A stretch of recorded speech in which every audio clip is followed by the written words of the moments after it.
Hi friends, Mickey Mankus here and welcome's out the back door. Today I'm going to be canning sour cream.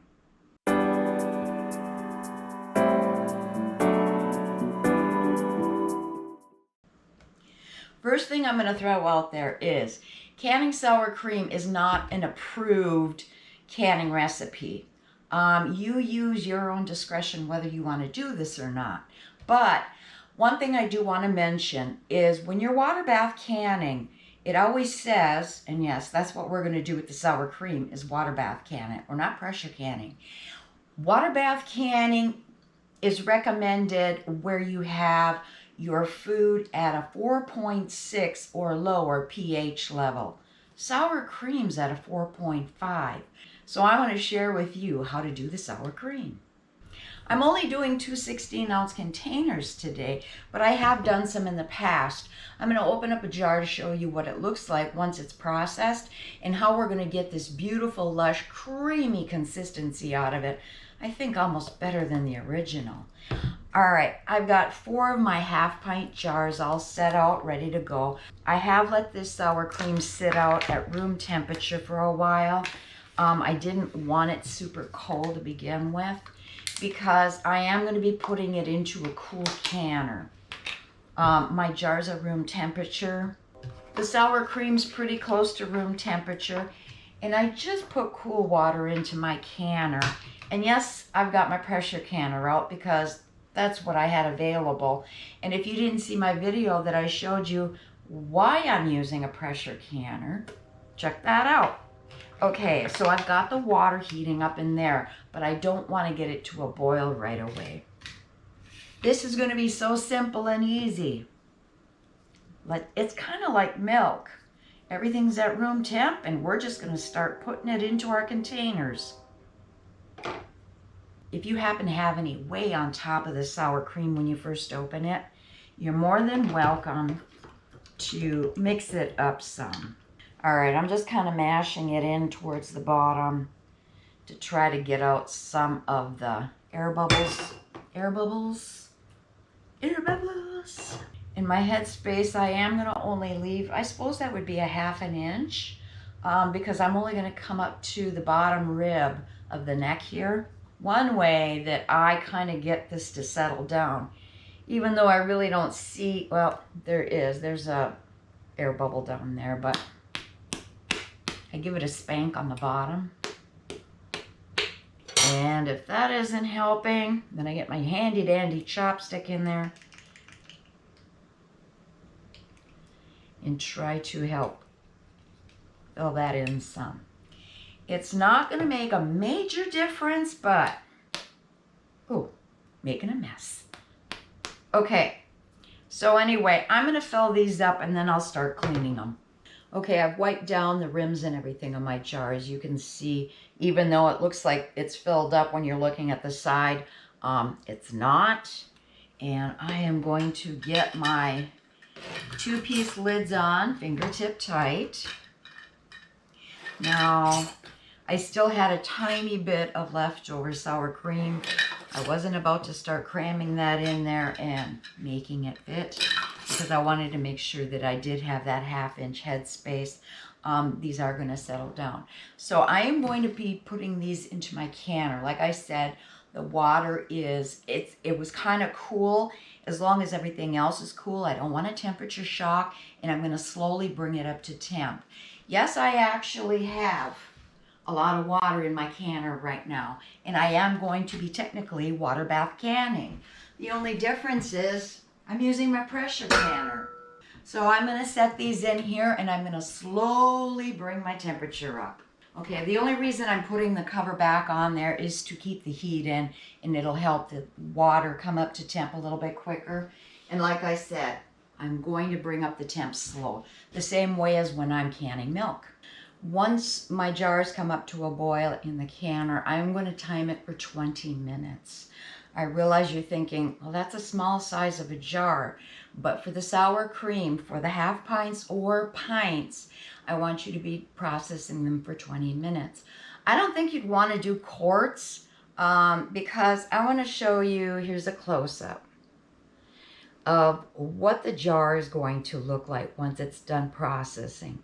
It almost looks like it's curdled. You have chunks of the sour cream in there, and you have whey in the bottom. Okay, don't freak out about this, because when this first happened, it was like, uh-oh. And I did some experimenting, and this is okay. All right. I did this the beginning of July. All right. So I want to show you a couple of jars. Here's one. It still has, I had these in the refrigerator. This has a lot of whey in the bottom. It's separated. But what I did with this one at the time, it's still kind of, it's trying to congeal into one form. I had mixed this up. I left the whey in there.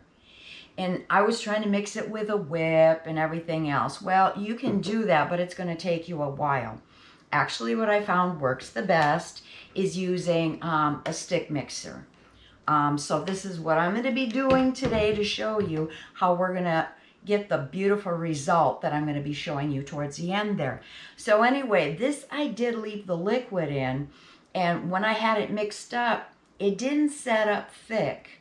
It kind of stayed runny, and I thought, you know what? That's okay, because this is going to work perfect for me to use my homemade ranch, you know, dressing mix, and I can put that in there, and I can use this as a dressing. By the way, sour cream is cultured, and that's why the pH level is a lower number on it. Okay, so the other one, though, this is the other one I had in the refrigerator. Look at that. This is so thick, it's almost like a cheese, but kind of the same thing as when you're opening up a container. I usually mix it up really well. But look at that. So you're going to have the option to decide how much whey you want to drain off, or if you don't. You may be wondering, okay, Mickey, what am I going to use with all this canned sour cream? Well, like I said, I plan on using it for dressings, dips, that type of thing. Also, I use it in baking. A lot of my bakery type sweets, that type of thing, that calls for sour cream. I've got my sour cream already. Remember, the prices are just going up crazy on everything. And who knows, maybe there's going to come a point where you can't find it. So anyway, that's why I decided I was going to put this up. So I want to show you actually how I did this. So I'm going to open this up, and you're going to be able to see that there's a lot of whey in there. I'm just going to dump this into a bowl, just for the sake that the stick blender doesn't want to really fit in there real well. So that's why I'm putting it in a bowl. But I'm going to put this back into this jar. So I'm setting that aside. And yes, I'm going to be noisy, but okay, here's my consistency. A lot of whey in there and everything. This one I'm going to leave the whey in. Like I said, you could drain it. You could drain a little bit if you want, depending on your end result that you're going to want. And like I said, I did start this with a wire whisk, and it was like, no thank you.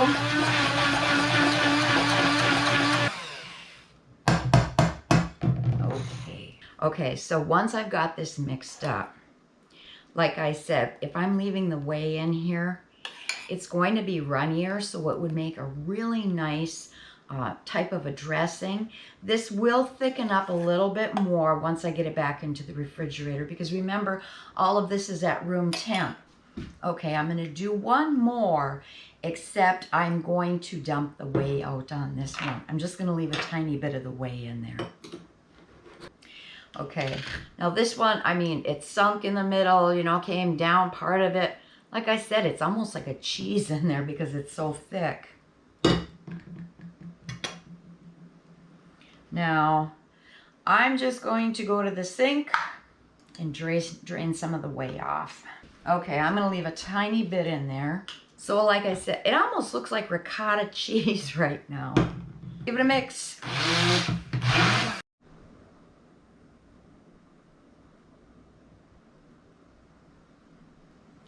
And I'll chop up some fresh chives and mix this in here to top on baked potato. Would be excellent. Okay, so I can get those back into the refrigerator, the ones that I just opened up.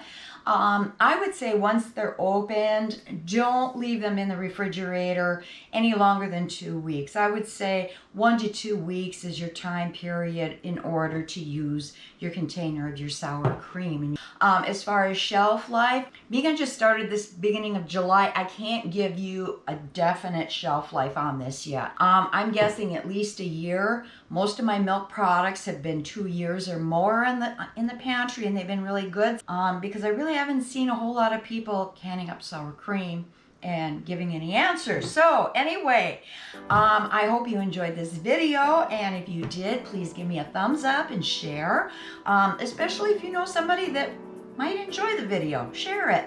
And if you have any comments or questions, please leave them below because I do like to hear from you. So until next time, I want you to have a wonderful day. God bless. Okay, and more mess.